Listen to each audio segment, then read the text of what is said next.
Hello guys, magandang araw po sa inyong lahat. Ngayon gabi, no? Kasi bukas medyo busy po ako, may mga series of interview and then business meeting po ako sa mga client, no? So, ngayon may time po ako para gumawa ng video. Try ko bukas sa umaga kung kakayanin kasi marami po tayong mga appointments, no? Na mahalagang appointments. So, ano bang topic for today? Hindi lahat nag-abroad or mga OFW pumunta ng abroad ay maraming pera.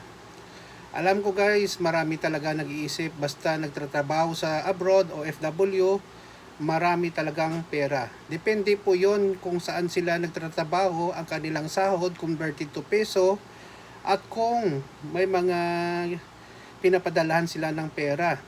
Karamihan kasi nag-abroad ay mga breadwinners. Nanay, tatay, mga anak na tumutulong sa kanilang pamilya. O ang mga seaman ay considered din OFW, nasa barko. Domestic helpers. So hindi ibig sabihin na sa abroad sila ay marami talaga silang pera, pwede mo lang talagang utangan ng utangan at wala kang plano magbayad, kawawa naman. At ang mga kamag-anak naman, please lang no, maawa naman kayo sa inyong mga relatives. Ayaw ko nang gamitin muna ang kamag-anak, baka may mag-attempt naman dyan na pahintuin ako. Real talk lang po ito, no? Again, wala po akong minimension na pangalan. Wala po tayong binabiolate na data privacy dito or cybercrime laws. I am very particular with that. I have consulted already my lawyer about this. Okay naman daw, magpupustro, no? Basta wala lang nasasangkot, no? And then, hindi din madali ang buhay ng isang OFW or mga immigrant sa ibang bansa. Nakita ko yan nang nakapunta po ako sa Australia, sa Singapore, sa Hong Kong. Nako po, kung wala sigurong social media like Facebook, Twitter, Instagram, TikTok, or mga email, no? Or chat, masisiraan ka siguro ng bait kasi sobrang lungkot. Mapalayo ka sa pamilya mo, ang gastusin doon is dollar din. Ang babayarin sa bahay, mahal. Kung may kotse ka, may mga utang ka rin, etc. Mabuti na lang kung may extra ka na makapadala ka ng malaki para lang sa pamilya, pangangailangan, pagkain, pangmatrikula ng mga anak, or mga kamag-anak na mabubuti, nag-aaral. Iba kasi pinapaaral mo, hindi rin nag-aaral ng maayos. At preparation din ng mga kakilala or relatives ang uutang, ayaw din pala bayaran, or iba magbabayad pero pa unti-unti lang, hindi mo na pala alam kung magkano nang binayad. At nagdidiman, sabihin ka, nasa abroad ka, ganito lang pwede mo mapadala sa amin. Oh my God, hindi ka naman nila responsibility in the first place. Kahit kamag-anak pa kayo, nagsumikap yan.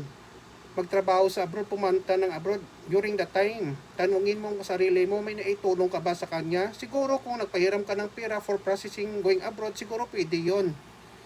Sabi nga ng kakilala ko, parang ang utang na loob, parang lifetime na yata. Depende yon, no? Kasi meron naman tao nag-aabuso kasi sa utang na loob. You mind you guys, no? Hindi naman lahat kung contract worker siya sa abroad, after 2 years babalik din dito sa Pilipinas. What if hindi na siya makabalik sa abroad? What if wala nang offer? Mauubos yun ang kanyang ipon. Kung nakapag-ipon siya, magiging jobless din siya.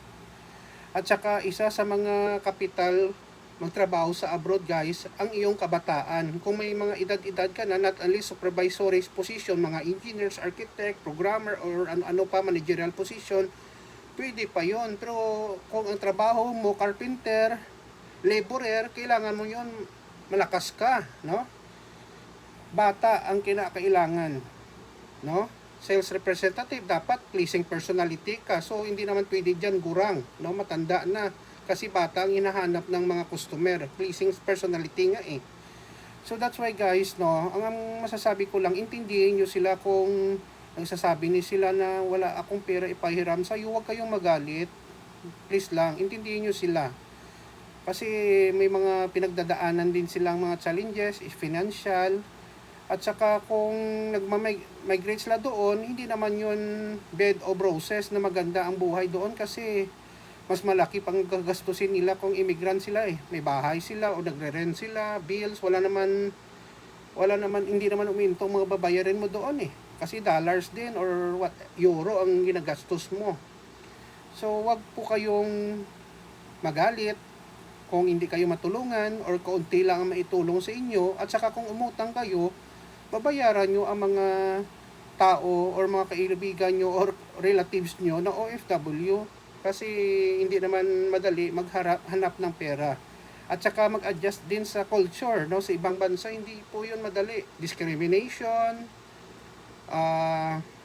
minsan nga kung medyo minamalas, mas layoff eh.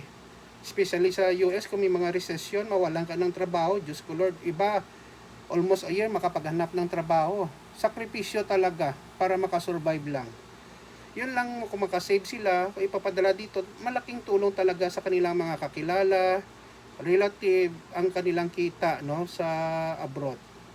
So, kaunting pag-intindi sa kanila at pag-aruga din, marunong din dapat ang pinapadala ng pera, magpasalamat at wag maging parasite.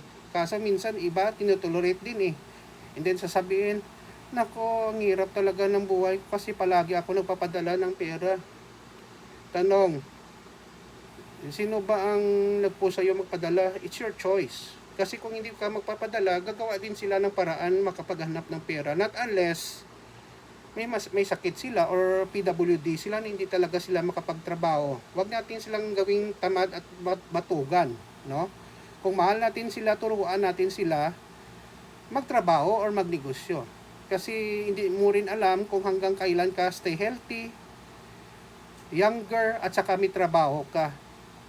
Maraming uncertainty, no, sa buhay ng tao. Kahit dito ka lang sa Pilipinas, hindi mo rin alam what will happen for tomorrow eh.